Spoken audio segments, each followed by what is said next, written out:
What's the best case of instant karma that you've ever seen? Story 1. I worked at a grocery store and I was stocking instant noodles on a big sale display. All I had was a cheap step stool, and you know the one with the bar that runs across the top step? Reaching down to the stool from the shelf I was standing on was about 3 feet.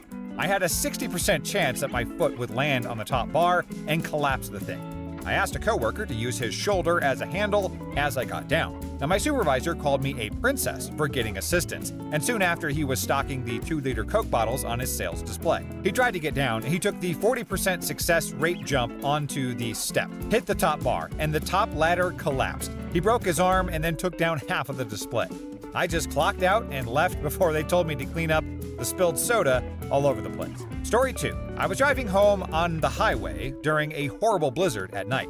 The roads were extremely slick and dangerous, and I was going about 30 miles per hour. My daughter was a newborn, and it was the first time that I had ever driven in the snow with her, and I was nervous. Some jerk in a huge truck is doing 65, passing everyone in the slow lane and just being really risky and ignorant to the conditions and other drivers in general. He passed me and I was like, "You're gonna crash, bro." Right at that moment, the dude fishtails, loses control, and crashes into a ditch. Don't worry, I'm not a sadist, he was completely fine. I know this because I saw him emerge from the truck and do a little angry freak-out dance.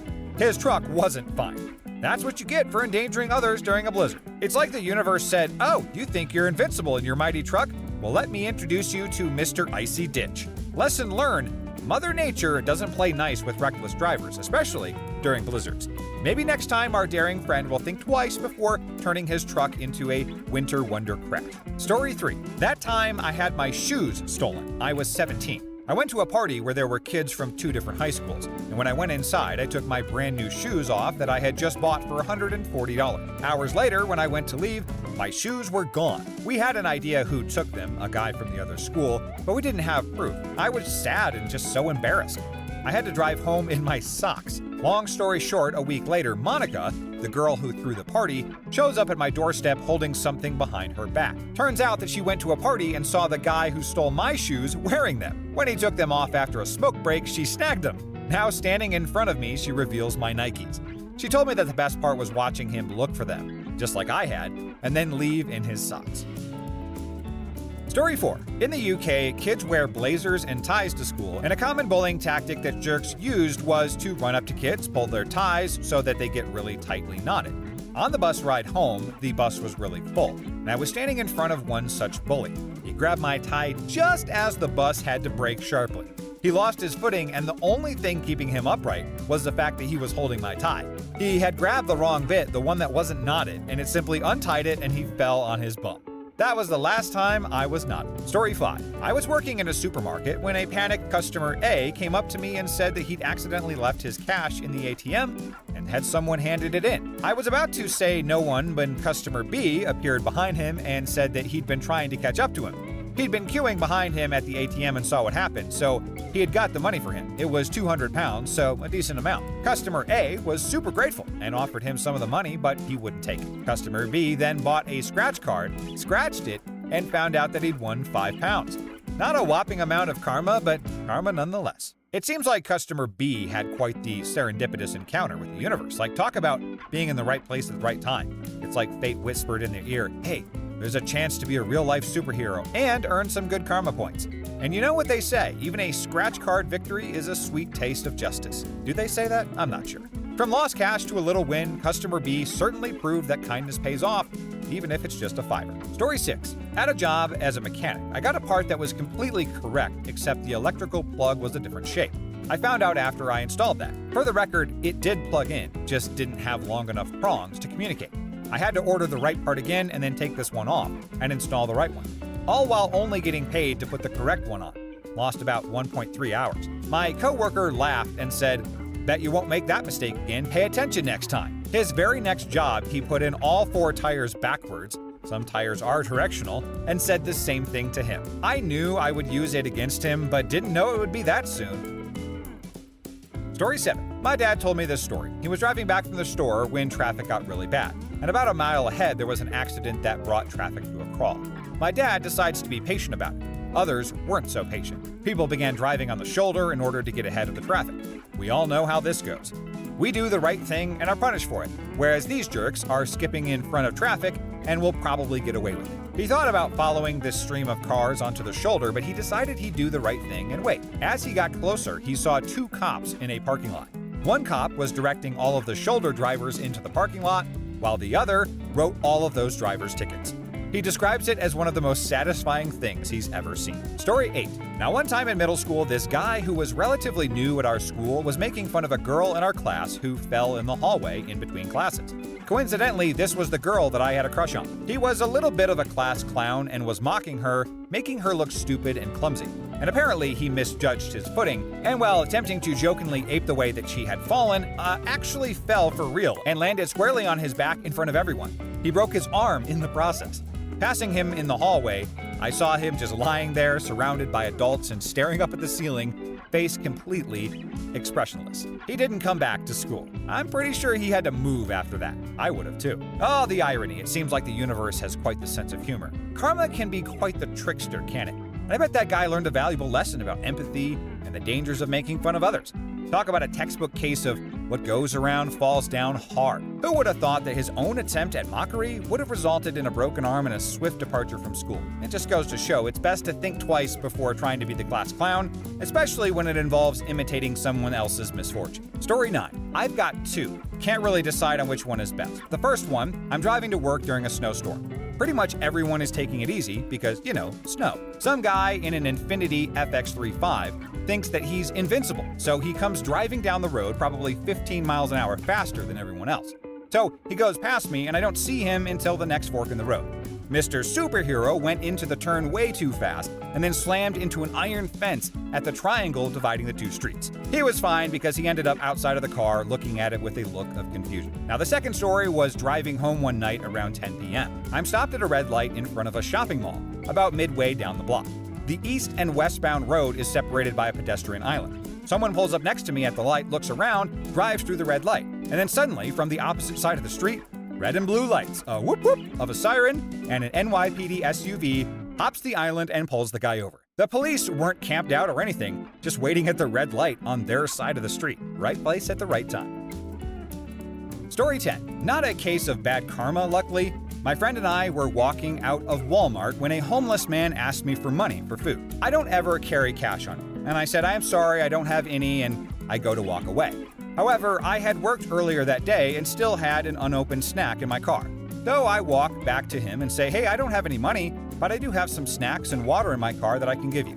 And his face lit up. So I walked to my car, grabbed the snacks, and walked back. I handed him the bag. It had a granola bar, 2 bags of chips, some crackers, and 2 water bottles. He thanked me about 20 times, and I told him to have a good day. So, I go to my friend's house and we're just hanging out, and I'm scrolling through a city-wide selling page on Facebook. I had just bought a new king-size bed and didn't have a bed set for it. And I came across this beautiful solid wood frame with built-in drawers that was in perfect condition. The seller had listed it for $100. She was selling it because it didn't fit in her new house. So, I have my husband and some friends get a truck, and we go to get it that same day. I gave the lady the $100, and she mentions that I meant to have it posted for $1,000 but mistyped. Since we had already agreed upon the price before I realized it, you can actually have it for $100.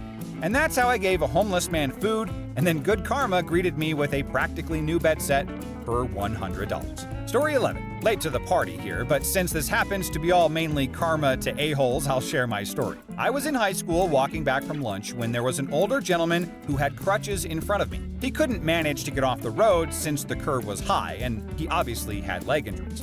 All the school kids were walking past him, so I did what I thought any decent person would do and went over to him and gave him a helping hand up onto the pavement so that he would continue on his way. No big deal. And as I walked on, I got flagged down by a woman in a car who had watched the entire incident, and she informed me that she was the head teacher or principal of the neighboring school and had been at a meeting at my school. She phoned up my school and explained the situation to my head teacher. Now, as soon as I got back in for lunch, I was brought in by my head teacher and thanked for giving the school a good name. Apparently, our school doesn't do much good. Got an extra hour for lunch and a certificate at the school awards ceremony. I know it's not as interesting as some of these stories, but every little thing helps, eh? Story 12. Not instant, but who knows how life really works. When I was 18, I was diagnosed with Hodgkin's lymphoma and had to undergo chemo and a few surgeries. Anyways, that Christmas there is a fellow in our town who puts a coin jar, or the thing that the Salvation Army does, in front of stores in his front yard. Every year he raises money this way and donates it to kids with cancer. A kid from our town decides that it's a sweet idea to steal it and then ends up getting caught soon after. The next year, he got diagnosed with cancer, had to do chemo and I think radiation, and ended up on the Steve Wilkos show, apparently with his mommy crying about how his sister stole money from them when they were in need. I don't wish that nasty disease on anyone, but if there was one person who kinda deserved it, it was this pile of crap. Story 13. I was the recipient of this instant karma. I worked at this Thai place, and our back door led to the driveway of a house with gross redneck owners whose 4 dogs pooped everywhere. We entered through the back door at the opening, and it sucked in the winter because you'd have to make your way down this sheet of ice. Anyway, my boss was an abusive POS, and one evening we arrived at the same time. He went down the ice hill before me and then slipped, whacked his head hard, and then came to a stop in a fresh pile of dog crap. I didn't even try to hide my laughter. And then I made my way down the ice hill. I also fell pretty hard, in fact, but I didn't whack my head and I didn't land in dog crap, so totally worth it. Talk about a slippery slope of karma. It seems like the universe had a special treat in store for your boss, served with a side of poetic justice. Landing headfirst in a fresh pile of dog poop? Well, that's what we call humbling experience, courtesy of Mother Nature's sense of humor. And while you couldn't resist a good laugh at your boss's expense, karma had a little surprise for you too. A fall on the ice may have left you a bit bruised, but hey, at least you managed to avoid the doggy landmines. It just goes to show that karma has a way of leveling the playing field, even when it's covered in unexpected obstacles. Story 14. I met this guy at the bus stop. He asked for my major, and the minute he learned that I was majoring in visual arts, he started berating me, saying it was a useless major and I was going to end up homeless, etc. I just ignored him and got on the bus. And after a while, it becomes clear that there is a talent scout on the bus as a man is talking loudly on the phone about recent contracts. The guy that I met at the bus stop started pulling out a CD player and insisted that this talent scout listen to his Elton John impression. The talent scout guy was impressed and a bit incredulous. The guy had mixed up his CDs and had listened to an actual Elton John album. I never saw someone slouch back in their chair with so much shame and embarrassment. Made my day. Story 15. Not instant, but good enough. Now, back when we were enemies, my friend bought an airsoft pistol to school. He was showing someone, and another kid who saw him showing the gun reported him in, and he got sent to the correctional facility that the bad kids go to instead of the normal school, and then spent around a month there. He had brought the airsoft gun so he could bully me after school. Now, this one is more instant. The friends and I were at a gas station, and there was a fat guy pumping gas. As we were about to pull out, a friend grabbed a full soda and yelled at the fat guy, "Hey, fatty!" and threw the soda at a weird angle through the sunroof. The soda hit the top of the sunroof and drenched a few of us in the car. This was hilarious to everyone, and I was pretty glad that it happened instead of some poor old fat guy getting drenched. I hope the fat guy had a good laugh as well. Story 16. One time after school, I rode the bus that day because my usual ride wasn't able to pick me up. It was relatively fine though because I rode with a friend. We'll call him Kelvin. And the ride was chill, just talking to Kelvin. My stop comes up and I get ready to leave, saying bye to Kelvin. And as soon as I get off the stop, I start walking towards the same way that the bus was about to go. And as I pass by where Kelvin was sitting, seen through the window, I decided to flip him off because I thought it'd be funny, in good spirits though. However, little did I know, while I was looking at Kelvin to see his reaction, I walked face first into a tree with my hand slamming into my face at the same time. Turns out, while I was doing that, he was looking at his phone and happened to only see the part where my dumbass walked into a tree. Pretty sure some people on the bus saw it, like 2 guys who got off on the same stop also saw it. So yeah. He texted me afterwards saying he laughed his ass off, so it wasn't too bad. That's what we call a double dose of instant karma with a side of botanical embarrassment. It's a good thing Calvin missed your intended gesture and instead just witnessed your unfortunate encounter with nature's obstacle course. It makes it a little bit more fun. At least you both got a good laugh out of it though, and hey, it's a memorable moment that will keep the humor alive in your friendship for years to come. But lesson learned, be careful where you direct your comic antics, especially when trees are lurking nearby. Story 17. That time, my dad and I were arguing about something, and when he decided that he won, he smiled smugly while opening a can of crunchy wasabi peas, and I just watched as he popped some into his mouth in victory, and then smiled when he got hit with an intense wasabi taste because he didn't expect them to be wasabi flavored. Yeah, burnt. That other time when I was driving home from babysitting late one night and the guy in the lane next to me blasted through a flashing cross-light crossing, whereas I had stopped because, duh, people were walking at night, and the people in the two opposite lanes had stopped as well. The car in one of the opposite lanes that stopped right at the crosswalk was a cop car, and it immediately turned its lights on, did a U-turn to follow the speedster, and as I continued along the road, I saw the cop had pulled the guy over, and he was really annoyed. Story 18. When I was a 14-year-old girl, I was walking down the street, and this guy in a really fancy car, like a convertible, flashy, looked like it cost $1 million, had the top down and was slowly following me down the street. He was yelling lewd things about my breasts, etc., and while I was ignoring him and continuing to walk down the street, well, he got a little frustrated at my non-response, so he started to take off again. Except his head kept following me even as his car got ahead of me, and he failed to notice that the cars in front of him had stopped. He catcalled me all the way into hitting the car in front of him, whose owner jumped out and decked him. So I appreciate how the owner knew how to take care of that situation quickly and decisively. Good on that guy for serving out the instant karma. I don't care how rich you are, because you don't get to act like J.E. and start catcalling teenage girls. You deserve all the karma that is coming your way. In the comments, has anyone witnessed some great instant karma recently?